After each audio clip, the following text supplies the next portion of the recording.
everyone, welcome back to High Tech Fun Study channel. So in this session we are going to learn about class 9 civics first chapter, which is what is democracy, why democracy. So in this chapter we'll be learning about democracy, the futures of democracy, and also about the merits and demerits. Means the arguments for democracy, the arguments against democracy. Also going to learn, and also we're going to learn about broader meaning of democracy. So in this session, we're going to learn about what is democracy and the first feature of democracy with the example we're going to learn. So let us start. What is democracy? Democracy means it's a form of government in which the rulers are elected by the people. So first of all, there are two types of government: democratic government and non-democratic government.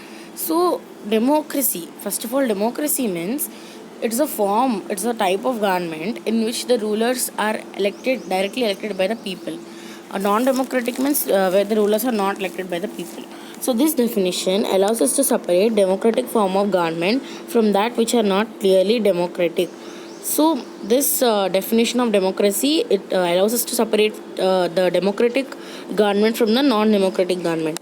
So if we take examples of non-democratic government, we can see the Myanmar. So in the Myanmar, the army rulers are not elected by the people, but they rule from the year 1962. And if we take Chile, okay, in the Chile also dictator Augusto Pinochet Ugarte, he rules the Chile, but he's not elected by the people. And also if we see the monarchies means the king's rule, okay, where the people from the royal family get a chance to be the king even though people don't elect. So there in Saudi Arabia, it's the example of monarchy. So where the kings who are born in royal family rules even though they are not elected by the people. So this simple definition of democracy is not adequate, because here it is that the democracy is a form of government in which the rulers are elected by the people. But in some cases, even the people elects their representatives or leaders or rulers. Those people are not taking decisions, or that is not fairly conducted, or that is not being properly implemented, and many things are there that we'll be learning in the futures of democracy. So let us start futures of democracy. Here we will learn about the case of Pakistan for understanding the first feature of democracy, which is major decisions taken by elected leaders. So case of Pakistan. So in Pakistan, General Pervez Musharraf led a military coup in the year 1999 October. So military coup means the fight against the president of Pakistan. So the military chief, who will be the military chief, he will be called as general. So the General Pervez Musharraf, he led a military coup for against the Nawaz Sharif. So he is the former president of Pakistan. So on him there was a military coup led, and he was removed from the position. So from there, the General Pervez Musharraf, as you can see here, he is Pervez Musharraf. So he is a general of the army. So he overthrew a democratically elected government and declared himself the chief executive of the country. Chief executive means he can take the country in his hands, not till president, but normal position below the president. Okay, so like that he can implement some of the laws like that. Okay, not nearly president. Okay, chief executive of the country. Which country? Pakistan. So he overthrew himself. He gave himself as a position. Later he changed his designation to president. So what he did, he changed his position to the president, designation or position to the president post. And in 2002, he held a referendum that he should be made the president for 5 more years or not. And the result was yes. Here, referendum means it is asking the people some of the political questions by which whatever answer they gives, that answer will be implemented in the political issues or anything. So here the referendum question was, should Pervez Musharraf be made the president for 5 more years or not? And the result was yes. So the most of the people voted yes for him.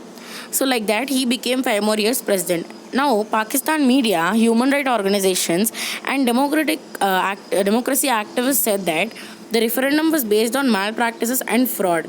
So whatever media or human rights organization and democratic activists, they said that this referendum was fraud.